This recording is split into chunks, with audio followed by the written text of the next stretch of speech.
पद्म पुराण जी के था। तो इस प्रकार से वो जो कपिल ब्राह्मण था उसने दीक्षा ले ली थी, याद है आपको। और ये लोग कहाँ पर रुके हुए हैं? वो जो नगरी बना दी थी, जंगल में जो यक्ष नगरी बनाई थी, तुम्हारे रुके हुए हैं। आगे पढ़ते हैं। पूर्ण होत भई वर्षारति राम ने स्थली रूप भयाहे, जक्ष तवे कर जोरी कही छमि जो सुविने हम नाही ठयाहे। नाथ सुज्ञान महागुण आगर, नागर बुद्ध निदान लया है। ऐसे सुनि रघुनंद तबे सुख पाय महानिज बैन चयाए। ऐसा करते करते उनका वहाँ रहते हुए 4 महीने पूरे हो गए। वर्षा काल जो था, वर्षा काल का चातुर्मास उन्होंने वहाँ स्थापित कर दिया था। मतलब वर्षा काल में कहाँ जाएंगे, यहीं पे रहे, क्योंकि जगह जगह फिर जीव जंतु भी हैं, फिर कहाँ रुके रात को, सब प्रकार की चीज़ें। तो ऐसा विचार करके उन्होंने पूरे 4 महीने चातुर्मास के वहीं पर नगरी में निकाले। और जब चातुर्मास पूरा हुआ तो रामचंद्र जी ने सोचा, विचार किया, लक्ष्मण जी और सीता जी से कहा अब अपने को यहाँ से चलना चाहिए। कि नगरी इन्होंने नहीं बनाई थी इसलिए यहाँ पे नहीं रुके ना, जैसे लक्ष्मण जी का आपने बोला था कि मुझे वहाँ नहीं करना। नगरी इन्होंने बना, क्योंकि ये तो दूसरे की बनाई हुई है एक बार, दूसरे के तो रास्ते में ही है, मतलब ये तो दूसरा जो भी राज्य आता है उसकी सीमाओं में है। अच्छा, जो वहाँ पे पहुंचे थे ये नर्मदा नदी के किनारे जहाँ भी था, तो अवंतिका के तो आगे, अविंदा तो पीछे छोड़ के आ गए ना उज्जैन को। तो नगर की सीमा ही नहीं है। तो जल जो वन है, वो वन जो है राजा की सीमा के अंतर्गत आता है, तो इसलिए दूसरे की सीमा के अंतर्गत कैसे रहेंगे, तो वो छोड़ना आवश्यक हो जाए। तो वो तो एक टेम्पररी 4 महीने निकालने के लिए थे, तो निकाल ली। ऐसा कहकर उनके अपने को यहाँ से चलना चाहिए, आगे जहाँ पे अपने को रेम बसेरा करना है, अपना महिला अधिक जहाँ भी बनाना है वहाँ चलते हैं। जब ऐसी सूचना वो फिर यक्ष के पास पहुंची तो यक्ष तत्काल आकर के हाथ जोड़ के उनसे बोलता है, आप लोग यहाँ रहे, आप महापुरुष हैं, गुणों के सागर हैं, आपकी तो क्या क्या हम गुणगान करें, लेकिन हमसे जितनी व्यवस्था आपकी होनी चाहिए थी उतनी तो सब हम नहीं कर पाए, इसलिए हमारा जो कोई भी अपराध हुआ हो वो हमको हमसे हम क्षमा मांगते हैं। क्षमी जो कर जोरी कही, हाथ जोड़ के उसने कहा हमें क्षमा कर देना। मतलब यक्षों का राजा, संख्या तो यक्ष होते एक यक्षेंद्र के अंतर्गत, लेकिन इनका भी पुण्य इतना और इसकी विनय ऐसी कि आप करा तो इन्होंने भला है राजा, फिर भी उसने आकर के ऐसा कहा। तो फिर रामचंद्र जी ने ऐसे वचन सुन करके उससे बोला, सुनो सुराधिप बेन कियो हो ये अपराध हम, सो क्षमिज्य सुख देन इम सुन यक्षानंद धरी। रामचंद्र जी भी लोक नीति और लोक शास्त्र के, समाज शास्त्र के ज्ञाता, तो उन्होंने कहा हे यक्षेंद्र, आप बड़े सज्जन हैं, हमारे कारण से आपको पराधीन होना पड़ा, हमारी व्यवस्थाएं देखनी पड़ी और आपकी स्वतंत्रता में हम बाधक बने, ऐसा हमारे द्वारा जो आपके प्रति कुछ अपराध बन गया है, जो दिख ही रहा है, उसके लिए हम आपसे क्षमा प्रार्थी हैं। अब आप स्वतंत्रता पूर्वक अपना जैसा पहले चलता था वैसा कर सकते हैं, करेंगे, इसलिए हम यहाँ से चलते हैं। ऐसे उसके वचन सुने, सज्जन पुरुषों के सज्जन पुरुषों से वचन, उन्होंने सज्जनता कही, इन्होंने सज्जनता कही, इसलिए आप अच्छे बोलो, आप अच्छे बोलोगे तो आपको अच्छा मिलेगा। कदाचित कोई दुष्ट हो तो दुष्टता के वचन कह भी दे, तब भी हम अपनी सज्जनता ना छोड़ दें, नहीं तो आप सज्जन हो ही किस काम के। कि उसने बुरा कहा हमने 4 सुना दी, उसने अच्छा कहा हमने अच्छा कर दिया, तो तुम तो भरत लौटे गिरगिट जैसे हैं कि जैसा मिला आदमी वैसा हमने व्यवहार कर दिया। तो ये व्यवहारिकता कर रहे कि अपना कुछ सज्जनता नहीं मारे। सज्जनता का मतलब ये है कि जो जैसा करे, ठीक है आपने बुरा किया फिर भी हम आपका भला ही चाहते हैं, आपने दुष्ट वचन कहे फिर भी हम आपको सज्जन वचन ही कहेंगे, और आपने सज्जन कहे तब तो हम सज्जन कहेंगे। तो ऐसा करके उसने ऐसा कहा। तो वो जो यक्ष में था उसने भी, उसको भी बड़ा प्रसन्नता हुई, दोनों के अच्छे संबंध रहे। फिर उन्होंने ताना नमि फुनि थुति करी, सारे राम तणि पूजा करी, नाम स्वयं प्रभहार सो दीनु रघुनाथ को। और सबके लिए फिर उसने एक एक गिफ्ट दिया यक्ष ने। क्या गिफ्ट दिया कि उसकी स्तुति करी, आप वास्तव में महापुरुष हैं, आपके ऐसे धीर गंभीर और सज्जन सूर्योदय के व्यक्ति कहाँ लोक में प्राप्त होते हैं। ऐसा करके स्वयं प्रभ नाम का एक हार था, वो हार यक्ष ने उनको उपहार में दिया। और कुंडल जुग लक्ष्मण को दयो, मानो रवि शशि उद्योतयो, सीता को चूड़ामणि सार, और भेंट करी भक्ति अपार। लक्ष्मण जी को भी दिए, क्या दिए? कुंडल दिए, 2 कुंडल दिए, मानो रवि शशि दे दिए। इतने चमकदार, इतने लावण्य से, सुंदरता से, रूप से युक्त थे वो।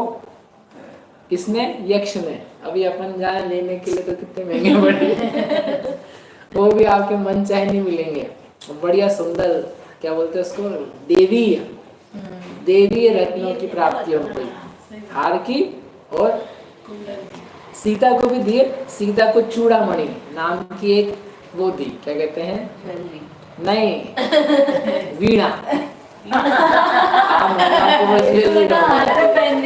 नहीं, चूड़ामणि एक वो मनोहर शब्द करने वाली एक उनको वीणा दी, संगीत जो अपने अच्छे से बज सकती हो, गाने के लिए, अच्छे एंटरटेनमेंट के लिए काम आएगी। इस प्रकार से और भी कुछ उनको सारभूत चीजें दे करके उसने फिर वो रामचंद्र जी वहां से चले गए। जाते से उसने अपनी जो नगरी थी वो भी समेट ली। सब जगह से तो बिना बोल के गए थे, देव को बोल के जा रहे थे। नहीं जा रहे थे, इनको देव को नहीं बोला, जाने की समझो चर्चा कर रहे अपन कि चलो भाई चलना है। तो यक्ष यक्षिणी है और ये लोगों को तो फिर रोकना भी नहीं ना, भी तो चले जाएंगे, इनका क्या है। तो इसलिए इनके साथ तो इन्होंने बता ही दिया एक प्रकार से कि हम जा रहे हैं, या पता ही लग गया उसको। यक्ष थकी बतलावनि ठानी, चले राम लक्ष्मण अनिथानी, नाना देश लंघी कर गया, सिंहादिक सो रमता भया। ऐसे वहां से निकल गए राम लक्ष्मण जी, और ऐसे निकलते निकलते अनेक नगरों से, वनों से, तटवियों से बाहर होते होते होते होते घूमते घूमते नगर वनों की शोभा देखते हुए, जहाँ सिंह, बाघ, चीते और नाना प्रकार के पशु पक्षी भी विचरण करते थे, उनसे मानो खेल करते हुए। वन में शेर भी रहते हैं उनके साथ भी मतलब निकलते निकलते वो कितने बहादुर होंगे, और शेर उनको देख कर कैसे आक्रमण नहीं करते होंगे। आप सोचो क्या स्थिति बनती होगी। अगर उनको भी समझ में आ जाए शेर को, भैया इनको आक्रमण नहीं करना है, इनके ऊपर करेंगे तो लेने के देने अपने ही पड़ेंगे। तो ऐसे निर्भीक व्यक्तित्व के धनी ऐसे होते हुए वे अनेक देशों को लंघ करके विजय नामपुर के जगह में पहुंचे। विजय नामपुर के वन माही, एक स्थान विराजे जाहि, मार्ग श्रम कर निद्रा पाए, सुखते सोय गए नर राय। विजय नामपुर का एक नगर था, उसका जो एक वन था, उस वन के किसी स्थान में जाकर के वे वहाँ पर रात्रि विश्राम के लिए रुके, और लक्ष्मण जी ने सबके लिए शैया का इंतजाम किया, और शैया पे आकर के राम, लक्ष्मण और सीता जो थे अपने अपने स्थान पर सो गए, शयन कर रहे थे। तो ये शयन कर रहे थे, ये कथा ही रोकते हैं, इसके आगे दूसरा क्या घटना घटती है वो बताते हैं। ये घटना ही तो बता नहीं मुख्य। यह तो कथन यहाँ ही जानी, और आगे सुनो सुबखान। आगे की घटना दूसरी कुछ बताते हैं। तापुर को पृथ्वी धर भूप, इंद्राणी पर नारी अनूप। उस जो नगरी थी, उस नगरी का राजा था जिसका नाम था पृथ्वीधर, और उसकी पत्नी का नाम था इंद्राणी। ऐसे वे राजा रानी थे वहाँ के, और बड़े अच्छे थे, और उनकी एक कन्या थी। वनमालावर कन्या भई, पूरब लक्ष्मण को चिंतई, दशरथ को दीक्षा सुनिसार, और लक्ष्मण फुनि राम कुमार। उनकी लड़की थी, उस लड़की का नाम था वनमाला। तो वो जो वनमाला थी उसने बचपन से लक्ष्मण जी के गुण सुन रखे थे। लक्ष्मण जी बड़े बढ़िया हैं, उनका पराक्रम है, उनकी बुद्धि है, उनका रूप है, उनकी कांति है। ऐसे ऐसे जो भी मतलब अलग अलग देश नगरों से आते हुए लोगों ने, या उनके माता पिता ने, या मामा जी ने, जिसने, तो उसका जो मन था वो मन बचपन से किसमें लगा हुआ था? लक्ष्मण में। और उसने ये नक्की कर रखा था कि हम किससे विवाह करेंगे? लक्ष्मण से ही करेंगे, और हम किसी से ब्याह नहीं करना चाहते हैं। ऐसा मन का भाव था। माता पिता को भी मतलब पता था कि भाई ये लक्ष्मण में अनुरक्त है, तो इसको अपन किसके लिए दे देंगे, लक्ष्मण के लिए। और उस कन्या के रूप का ही वर्णन दिया, सब बहुत सुंदर कन्या, उसका रूप, उसके सारे शरीर के अंग आदि का वर्णन करते हुए मतलब बहुत अपूर्व, ऐसे कोई साधारण स्त्री नहीं। तो जब वनमाला वर कन्या दशरथ को जब उन लोगों ने सुना, लेकिन कि दशरथ ने तो क्या ले ली है, दीक्षा ले ली है। तो दीक्षा लेने के समय ही, उसके पहले ही जो राम और लक्ष्मण है वे सीता के साथ में नगर छोड़ करके जा चुके हैं। वो कहाँ गए हैं, किस हाल में है, कौन से नगर में है, जीवित है कि भी नहीं, ये किसी को भी खबर नहीं। ये तो नहीं सोचा उन्होंने कि मरे कि नहीं मरे, मर गए होंगे, लेकिन कहाँ है वी हैव नो आइडिया। और राज्य भी नहीं अभी तो उनके पास, तो कौन अपनी बेटी को देना चाहे। भाई राज्य हो तो आपको हम देख करके हमारी बेटी भी खुश रहे, नहीं तो हमारे घर में आ जाओ। तो इसलिए वो जो राजा था, राजा ने कहा कि अब क्या किया जाए, कुछ और करना चाहिए। इह दो कहि वन उठ गए, राय विचार तबे निरमय। इंद्र नगर को पति सिरदार, मेरो बालक त्रय गुणधार। कि वो जो राम लक्ष्मण है, देखो वो तो जा चुके हैं, तो राजा सोचा अपनी कन्या को किसको दिया जाए। कन्या देना भी आवश्यक है, घर बिठाए कब तक रखेंगे। क्योंकि पहले से पूर्व काल से ही परंपरा है कि कन्या है वो ब्याह करके अपने घर भेज दी जाती थी, मतलब उसका घर पति के ही घर है। ये भारतीय परंपरा में बहुत पुरानी रीति ही है, तभी भारतीय संस्कृति इतनी चल भी रही ठीक ठाक तरीके से। तो चेंज कर दो इसको, देखो कितनी जल्दी खत्म हो। तो ऐसा करके उन्होंने कहा अब क्या किया जाए। तो उसने सोचा कि इंद्र नगर का जो स्वामी है वह अनेक बार आकर के कन्या की मांग कर चुका है। उसका जो बालक है, बालक भी योग्य है, सुशील है और उसमें सब गुण है यथोचित, तो अपनी कन्या को उससे ब्याह देना चाहिए। ऐसा उस जो वनमाला के पिताजी थे उन्होंने ये नक्की कर लिया, मतलब विचार कर लिया कि ऐसा कर देते हैं। बच्ची को ही बता दिया कि हम ये ऐसा करने वाले हैं कि आपका विवाह जो है और लक्ष्मण से तो होना संभव नहीं, उनके पति नहीं है, कब मिलेंगे पता नहीं, इसलिए आपको हम उनके साथ ब्याहने का कर रहे हैं। ताकू देस्यु मेरी सुता, वनमाला नाना गुण जुता। नृप कन्या इह सुनिवर तंत, जाहि चित्त में लक्ष्मण संत। तो उसने लड़की को बोला कि आपको हम उनको देने वाले हैं। और जब नृप कन्या वनमाला ने बात सुनी, जिसके मन में तो क्या बसे हुए थे, लक्ष्मण बसे हुए थे, तो क्या करना चाहिए उसको, तो शादी कर सकती है ना, उससे भी कर, क्या फर्क पड़ता है। आजकल की कन्याओं तो समझ में नहीं आया बात, बोले हमको तो शादी के बाद भी दूसरा पसंद आया तो हम तो वहाँ चले जाएं। और ये वो है कि जो शादी के पहले ही किसी में मन लगा चुकी हैं, वो कोई बात नहीं है, देखा नहीं है, बस सुना भर है और मन लग गया है, तब बस वही हमारे पति है, हमको और दूसरा चाहिए ही नहीं, इच्छा भी नहीं हो रही है। तो उसने सोचा, तब सा मन में करत विचार, हासिले मारु स्यूं तत्कार। अरु लक्ष्मण तज के अनिसंगी, संगम होय नहीं चित भंगी। कि हे भगवान, ये क्या हो रहा है, मेरा मन तो लक्ष्मण में लगा है, यदि लक्ष्मण जी से विवाह हो तो हम करें, नहीं तो मुझे किसी से विवाह नहीं करना है। और ये पिताजी मानेंगे नहीं, किसी और के पास जाने से अच्छा है कि मैं तो फांसी लगा करके मर जाऊं। अब अज्ञान में, अबोधता में और क्या विचार है, ये भी विचार हो सकता था, पिताजी हमें करनी नहीं है, हमें जाने ही नहीं है, किसी से नहीं करनी हमको, लक्ष्मण से हो जाए तो ठीक, नहीं होगी तो हमें तो व्रत ले लेंगे, दीक्षा ले लेंगे, कल्याण कर लेंगे, लेकिन नहीं। लेकिन क्या ये अज्ञान में थी। अभी ये वनमाला जो है देवी की पूजा करने जाएगी, वन देवता की पूजा करने जाएगी, मतलब जिन धर्म का बहुत महात्म नहीं चढ़ा था, पता नहीं था, इसलिए इस प्रकार का विचार भी आया। जैनी कन्या होती तो कभी भूल के भी नहीं सोचती। सीता ने रावण के पास थी, वो रावण के पास रहते हुए भी एक दिन ये नहीं सोचा कि मैं मर जाऊं, आत्महत्या कर लूं, इस प्रकार के ना उसने वचन बोले। उसको बहुत विश्वास था कि आप तो दूर ही ना, मेरे जो पति हैं वो निश्चित तौर पे आएंगे। और क्या गजब उनका कॉन्फिडेंस होगा कि कभी भी आए, कैसे भी आए, रावण आके हैरान करे, कौन, कोई नहीं आने वाला यहाँ पे, ये हमारा लंका है, यहाँ पे तो परिंदा पर नहीं मार सकता है, तो आपको दूसरा क्या आएगा, पता ही नहीं पड़ेगा कि ये यहाँ हो तुम।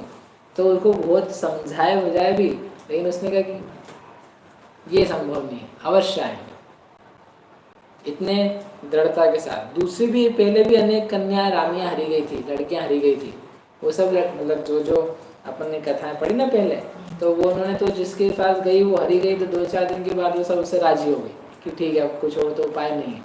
लेकिन सीता इतिहास में ऐसा व्यक्तित्व है कि उसको हर के ले गए, 6 महीने 2 महीने 3 महीने हुआ, तो वो को उसको विश्वास नहीं टूटा, उसका विश्वास बना रहा। समझ में बात, मतलब उपसर्ग परिचय खूब सारे भी आए, फिर भी तुम्हारा आत्मा से विश्वास ना टूटे, धर्म से विश्वास ना टूटे कि धर्म है वह रक्षा करेगा ही करेगा, मेरी विपत्ति में करने वाला और कोई नहीं है। अधर्म आकर के सिर पे नाचे कि कोई नहीं आने वाला यहाँ पे तुम्हारा साथ देने वाला, फिर भी व्यक्ति को विश्वास हो धर्म है कभी साथ नहीं छोड़ेगा, मेरा आत्मा है कभी साथ नहीं छोड़ेगा, मैं खुद ही हूँ, इसलिए चीज़ें बदलेगी, परिस्थिति बदलेगी, इस बात के विश्वास के साथ में रहने वाला व्यक्ति वो है सीता। तो ये इसको क्या बोध नहीं था, तो इसने तो नक्की कर लिया कि मैं तो क्या करूँगी, फांसी लगा के मरी जाती हूँ, ताकि क्या होगा, ये जो प्रपंच चल रहा है मतलब कितना बचकाना भाव है वो आप सोच सकते हो। सुंदरता अलग चीज़ है और ज्ञान अलग चीज़ है। सुंदर तो खूब थी, अभी बताएंगे सुंदरता, लेकिन सुंदर होने भर से क्या होता है, ज्ञान भी अच्छा होना चाहिए। कोई बात नहीं, बाद में दिला दे। तो ऐसा करके उसने नक्की कर लिया। बोले क्या करूँ, कैसे करूँ, ऐसो चितवन करी बने माल, वास धर्यो आनंद विशाल, तात हुकुम ते वन में गई, चढ़ी रथ परि अति हर्षित भई। उसने एक दिन का उपवास रखा, वन देवी की पूजा करने के लिए। फिर उससे पिताजी से कहा मैं जाती हूँ वन देवी की पूजा करना चाहती हूँ, वन देवता वन देवी ऐसे लोगों को मानते हैं। तो चितवन करके पिताजी से बोल करके कहाँ गई, वन में गई, जंगल में गई। वो जंगल में जाकर के संगी सखी अपनी कर सबे, वन में जाय पहुँची तबे, देवी का मंदिर में गई, जाकी पूजा बहु निरमयी। अपनी सहेलियों के साथ में, सेना के साथ में, और जो पहरेदार रक्षक सैनिक वगैरह थे, ये राजा की लड़की ऐसी थोड़ी ना कहीं भी पहुंच जाए, तो उसके साथ में मतलब उसका पूरा जो अंतःपुर था, यानी उसकी सेविकाएं, सखियां, रक्षा करने वाले लोग और सैनिक वगैरह, हाथी घोड़े सब, तो उसके साथ में वो वन में गई। वन में जा करके उसने देवी का जो मंदिर था माँ उनकी पूजा करी, और पूजा करके शांति से रात हुई। तो रात में वो सब सो गए, जैन निकाल लिया, सो गए। रात्रि विशेष सब नेत्रित भया, जाहि अरण्य राम हरि ठया, वनमाला मधुरे पदधारी, चाली देवी तनु घर छारी। तो वो जब रात्रि अर्धरात्रि का समय था, तो बाकी सब लोग तो सो गए, सैनिक वगैरह, जंगल में कौन आएगा, अपने राज्य का नगर है, अपन सब जानते हैं। वो सब लोग जो थे वो सो गए, जो पहरेदार वगैरह थे वो भी सो गए। उसको तो नींद आ नहीं रही थी, वो तो ऐसे ही इधर उधर। तो जब सब लोग सो गए, उसने देख लिया, तो वो धीरे से उठी और बाहर निकली। क्या विचार करके, मरना है अपने को दूसरे किसी के साथ में नहीं जाना। ऐसे विचार के साथ में अब सोचो आदमी मरने जा रहा है तो उसका चेहरा कैसा हो जाएगा। फिर भी जब जा रही थी तो वो बिल्कुल धीरे ऐसे कदम रखती हुई जा रही थी जिसकी किसी को आहट भी ना आए, मालूम भी ना पड़े यहाँ पर कोई है भी। ऐसे ज्ञान के साथ, राग के साथ ज्ञान ऐसा मिला दिया अज्ञानी ने कि मालूम भी नहीं पड़ता है, आहट भी नहीं आती है किस चीज़ की, ज्ञान यहाँ है भी। तो ऐसे वो कदम रखती हुई धीरे धीरे जा रही थी, लेकिन ऐसी थी वो और चंद्रमा की किरण हो, इतना उज्जवल शरीर था, सुगंधित शरीर था। तो वहाँ पर लक्ष्मण भ्रमण कर रहे थे, घूम रहे थे, रात को नींद नहीं आ रही थी, जो भी था तो लेने आए। तो वहाँ लक्ष्मण ही थे, वही नगर, वही जंगल था। कौन सा, जहाँ पे वो लोग रात को विश्राम कर रहे थे ना, तो लक्ष्मण को खुशबू आई, बोले खुशबू कहाँ से आ रही है, देखते हैं क्या है। तो उन्होंने देखा अच्छा ये खुशबू तो इस कोई चल रहा है, कोई स्त्री दिख रही है, इस स्त्री के शरीर की खुशबू है, इसके कारण से आ रही है।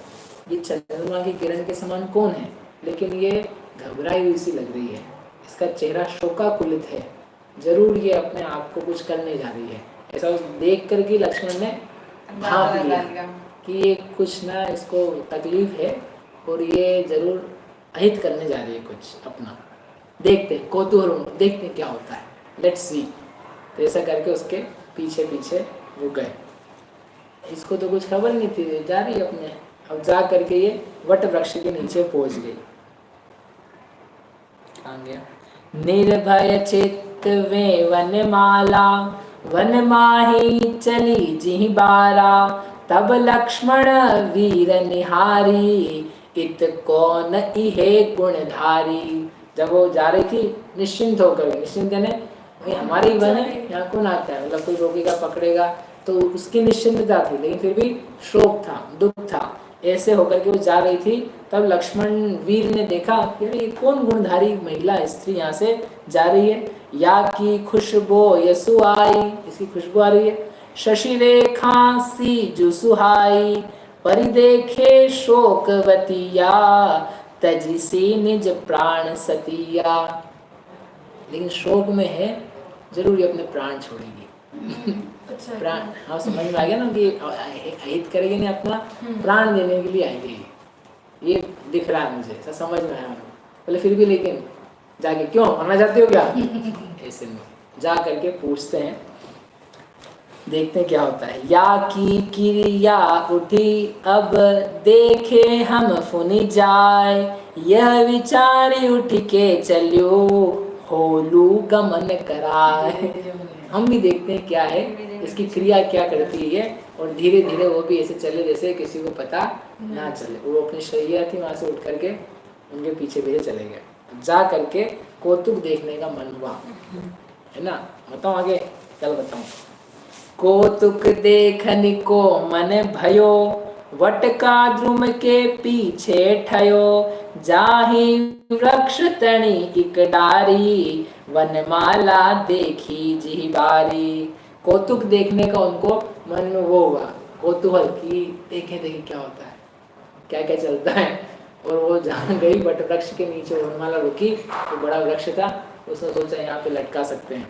तो उसने अपना कपड़ा जो था, कपड़े को बांध करके ऊपर लटकाया, और लटका करके अपने गले में लटका। फांसी करने का तरीका नहीं बता रहा हूँ, ये जो किया बता रहा हूँ। तो ये किया, और लक्ष्मण खड़े थे पीछे, क्या देखते क्या होता है।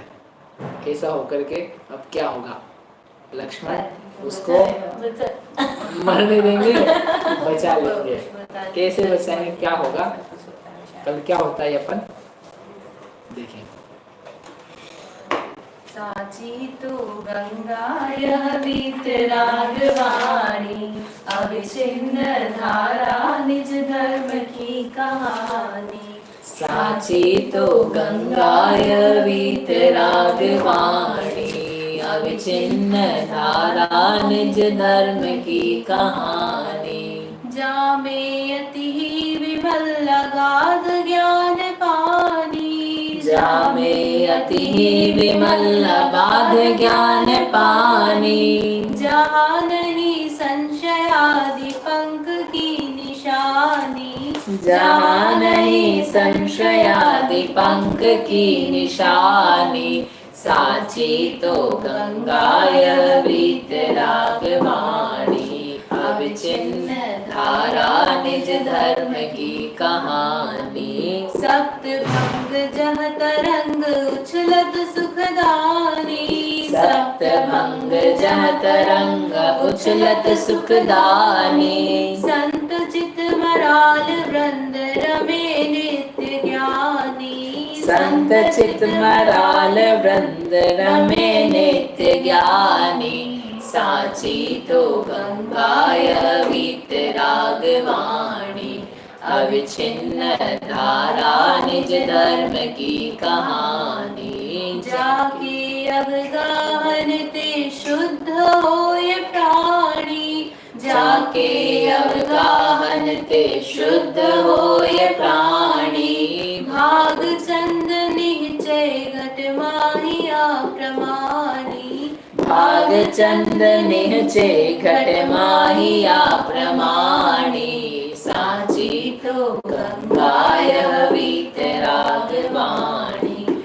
अविच्छिन्न धारा निज धर्म की कहानी। जा वाणी के ज्ञान ते सुझे लोकालो। सो वाणी मस्तक नमो सदा देत।